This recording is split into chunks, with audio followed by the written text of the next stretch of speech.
Chapter 2. Find Your Heroes.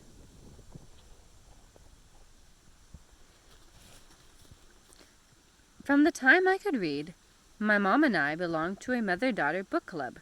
If I ever have a daughter, I hope to do the same with her. The book club was an amazing way to learn and to build friendships with other families, not to mention spend quality time with my mom. Each month, we read a particular book and then met with other mothers and daughters to discuss it.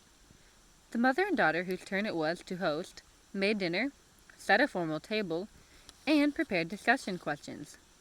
One of the first books we read was The Hiding Place, the true story of Corrie ten Boom and her sister, Betsy, two seemingly ordinary Dutch women who lived extraordinary lives during the Second World War. This book had a powerful influence on me. The sisters showed me what true heroism is and how courageous love is possible in the face of great evil. The Hiding Place told of the horrors inflicted on Jews and those who dared to help them. Just as important, the book spoke to the power of God's light in some of history's darkest corners. Corrie and Betsy lived with their elderly father, Caspar, above his watch repair shop in Amsterdam during the Nazi occupation. As persecution of the Jews intensified, this little Christian family joined the underground and volunteered to hide Jews in their home. Eventually, a Dutch informant betrayed the ten Booms to the German state police, the Gestapo, and they promptly arrested the entire family. Sent to a concentration camp in Germany, Betsy and Corrie endured terrible deprivation and cruelty, but they never lost their faith in God's love and mercy. Despite the beatings, the starvation, and the grueling forced labor, the sisters joyfully shared their love of God with everyone around them. Defying the risk, they hid away a Bible to teach the other prisoners about Jesus. Caspar had been separated from the girls after his arrest and incarcerated elsewhere. While still imprisoned, the sisters learned of their father's death and burial in an unmarked grave. Filled with fury toward those responsible for her father's death, Corrie prayed to God for the power to forgive the informant who had betrayed them. Years later, she wrote, "I discovered that it is not on our forgiveness any more than on our goodness that the world's healing hinges, but on His. When He tells us to love our enemies, He gives, along with the command, the love itself." Betsy broke physically under the strain, but never spiritually. As she was dying, she said to Corrie, "We must tell people what we have learned here. We must tell them that there is no pit so deep that He is not deeper still. They will listen to us, Corrie, because we have been here."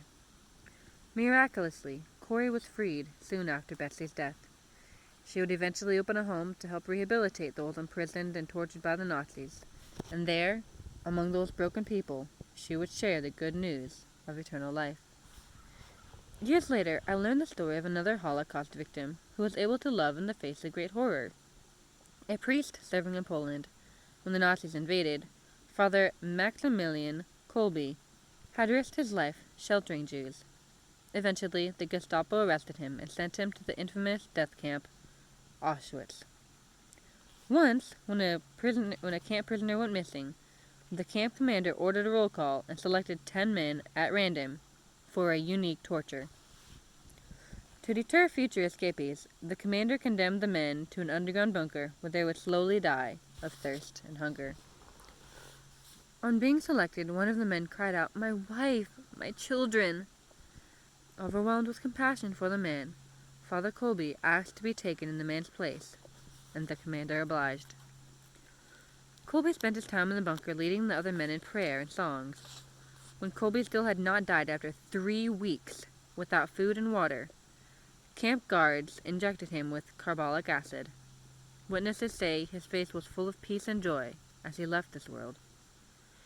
Where does the strength come from to risk or even offer one's life for another, especially a stranger? Only love, the choice to affirm and will the good of the other, can motivate one person to die for another. The ability to love like this is given to us by God. Father Kolbe and the ten Booms personally drew their strength from the self-sacrificing love of Jesus Christ. When I read about their lives, I wanted to be able to love like that, to love heroically. My heroes showed me a source of strength far greater than myself. In addition to reading about heroes in book club, I discovered even more heroes in childhood during trips with my dad to a nearby Catholic bookstore. We weren't Catholic growing up, but as an educator and lover of books, my dad took seriously C.S. Lewis's admonition to read at least one old book for every new book. And the Catholic bookstore was full of old books. In my dad's beat-up white Dodge sedan, we drove the 20-minute trip to the strip mall where the store was located. The parking lot always had plenty of open spaces, not a good sign for the mall's humble businesses. The bookstore's modest front included a blue curtain overlay at the top of the window that was printed with words in white capital letters: rosaries, jewelry, candles, books, clergy apparel, cards, gifts. I was about 11 the first time Dad took me along. Stepping inside onto the old low-pile carpet, I looked around in wonder. As a lover of trinkets, I felt as if I had just entered a religious Disneyland. Pillars with little glass doors were set along the shopper's path, with medals and bracelets and confirmation gifts. Against the back wall, looping around the store, were rows and rows of bookcases. As we slowly made our way to the shelves, I got distracted by the icons set out in display cases. The images that captivated me most were those of Mary holding Jesus as a baby. Although all Christians, and Muslims as well, respect Mary as the mother of Jesus, I never heard much about Mary in my church growing up, except at Christmas time when we sang songs such as "Mary, did you know?" Occasionally, our pastor reminded us that Mary was an ordinary young girl, just like anyone else, and God chose her to be the mother of Jesus. Mary did not seem so ordinary to me. An angel had appeared to her, telling her she was full of grace and that she would bear the Son of God. Given the burdens the birth of a child would mean for her, Mary could have protested. Unmarried and pregnant, she risked certain scorn and possible exile from her own community. Instead, Mary answered the angel, "Behold, I am the servant of the Lord. May it be done to me according to your word." Luke 1:38. And then there was Joseph, her betrothed. The Gospels tell us in some detail the natural confusion he faced in light of a pregnancy for which he was not responsible. It was an angel that convinced him, "Do not be afraid to take Mary home as your wife, because what is conceived in her is from the Holy Spirit." Matthew 1:20. Quiet and faithful, Joseph's entire life became focused on protecting and caring for Mary and Jesus. I also wondered what Mary looked like, how she behaved, how she loved. During one visit to the Catholic bookstore, a particular icon captured my attention. It was small, about the size of my hand. A rich turquoise color framed the edges. Mary was wearing a deep red robe and head covering, and Jesus was nestled in her arms, peaceful and safe. Her dark eyes looked out with intensity, and I marveled at how she seemed strong but gentle, brave but still vulnerable. Even though at peace, she also looked a little sad. It was as if she knew, even as she held her perfect baby, that there would be tremendous suffering to come. A righteous and devout man named Simeon told a young Mary with her newborn that "the sword will pierce your own soul too." Luke 2:25 and 35. She would feel some of the suffering her son would endure to save humanity. Her heart was open to be broken, but drawing on the most powerful source in the world, the love of God, she would choose to stay with her son at the cross as he took his last breaths. The icon was $20, but I convinced my dad to buy it for me. I kept it in my room on a little shelf next to my bed so I could look at it as I fell asleep. A desire began forming in my heart to be like Mary, loving, brave, willing to say yes to a little baby totally unexpected, willing to risk everything to love him even though she sensed in her heart the great horror he would one day endure. Willing, finally, to stand at the foot of the cross, risking death when nearly everyone else had fled. It was in that same bookstore that I discovered yet another hero. At the back of the store were the old books that told of saints who had lived and died in the name of Christ going back 2 millennia. As I browsed the bookshelves, the image of another woman caught my attention. An international icon of charity at the time of her death, just a few years earlier, Mother Teresa was also a champion of life. I had come across pro-life quotes of hers on the internet while researching abortion, and I was excited to find that the store sold compilations of her writings and talks. I bought 2 books. One, Loving Jesus, showed Mother Teresa looking wrinkled, wise, and compassionate. The other, the second, Total Surrender, showed Mother Teresa looking more serious, even severe. I would learn that Mother Teresa felt great joy and peace at the beginning of her ministry, but later she experienced great internal suffering. She faced doubts and endured an experience of spiritual desolation.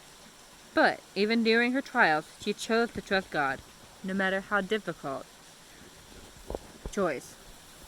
As a young girl, Mother Teresa, whose name was Agnes Bourgeois, heard God's voice and listened, rising from a little town in the Balkans to become a force for good throughout the world.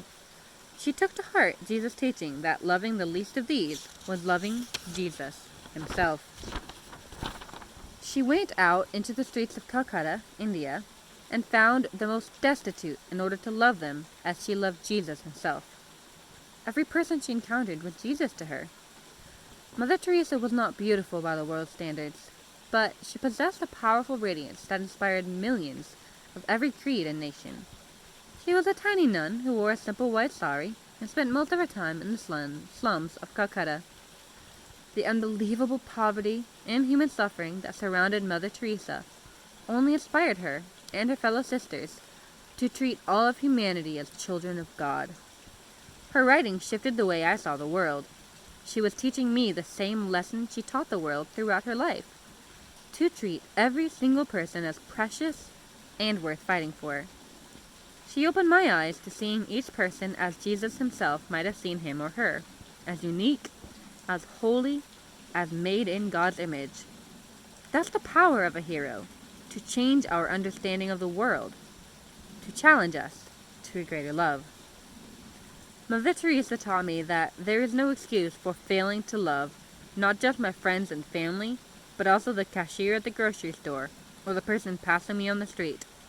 She revered the helpless child in the womb as Jesus in disguise, and she urged every mother, no matter how difficult, to embrace life.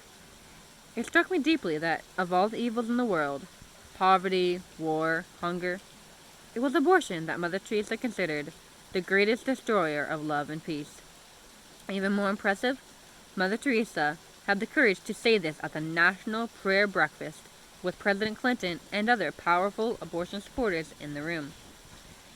At the same event, she also said, "If we accept that a mother can kill her own child, how can we tell other people not to kill one another?"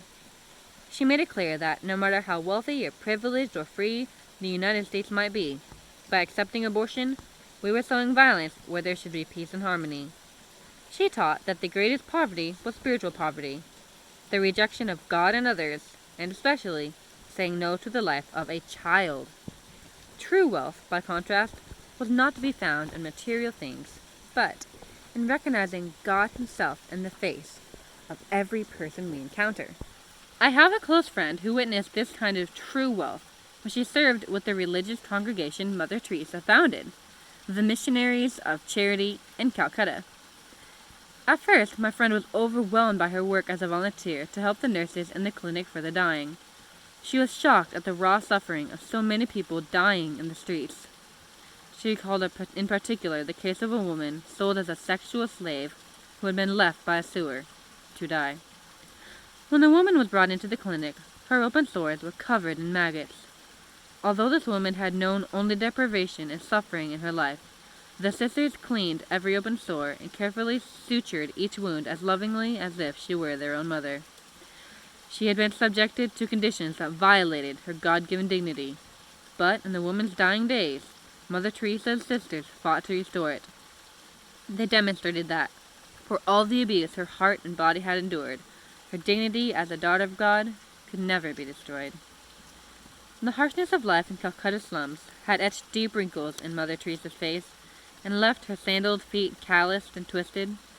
When I was a teen, I found a photograph of her gnarled feet and kept it in my bedroom to remind me what true beauty looked like. Her wrinkled feet, her wrinkled face, her twisted feet, these exuded beauty to me. Hers was a supernatural beauty that poured out from her heart and soul. Mother Teresa became my hero. What I learned from reading about Mother Teresa was much the same lesson I learned from reading about Corrie and Betsy ten Boom and Father Colby. Heroism is grounded in self-sacrificing love. Instead of taking life or leaving those in danger to suffer alone, heroes offer up their lives for others, even to the point of death. As we take our first steps to make a difference in the world, it helps to ask ourselves, who are my heroes? Whom do I aspire to emulate? Who inspires me enough to read their works, to watch their talks, to follow them on social media? We may not realize that they are influencing us, but they likely are. In choosing whom to learn from and follow, we have to ask some additional questions. Do the people I admire live for themselves, for their own glory, wealth, pleasure, and successes? Or do they live for others? Do they look to themselves as their source of truth, love, and salvation? Or do they look to God? Stories move us in ways arguments and theories cannot, in ways we may not even notice. The stories of others rework the way we see the world. The stories of true heroes remind us of what is good in this world, and they inspire us to strive for good ourselves. We have to choose our heroes carefully. Inevitably, we will emulate those we admire. We are each created to live out a heroic love in a world desperately in need of it. If we choose to follow any other path, taking shortcuts on love or detouring around the opportunity to do good, we reject the greatness for which we are made. Choose your heroes intentionally and wisely. Study their lives, read their words, put into daily action their call to love others with the love of God. As the ten Booms, Father Colby, Mary, and Mother Teresa could attest, heroic love requires not merely our best, but our all. It is only by saying yes to heroic love, with all the pain and the risk it can involve, that we become the people we were created to be. With heroic examples in our hearts, may we discover the inspiration to do the same.